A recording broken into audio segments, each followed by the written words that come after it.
என்ன ஒரு வருத்தம் இருக்குது. இவ்வளவு பேசிய மகன்களுக்கு, இவ்வளவு போராடிய பிள்ளைகளுக்கு, இவ்வளவு உண்மை நேர்மையுமா, இவ்வளவு மாற்று அரசியலை, தூய அரசியலை எடுத்து வைக்கிற பிள்ளைகளுக்கு நீங்க 110 லட்சத்தை வாக்கை போட்டு எங்களுக்கு ஒரு 8-10 விழுக்காடு கொடுத்துருக்க கூடாதா அப்படின்னு ஒரு வருத்தம் இருக்கு. அவ்வளவுதான்.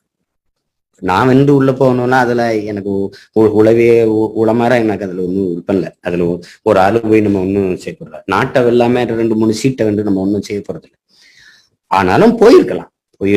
மக்களின் குரலாக, ஒட்டுமொத்த தமிழ் சமூகத்தின் குரலாக நாம உள்ள பேசி இருந்திருக்கலாம். அது வாய்ப்பு வரல.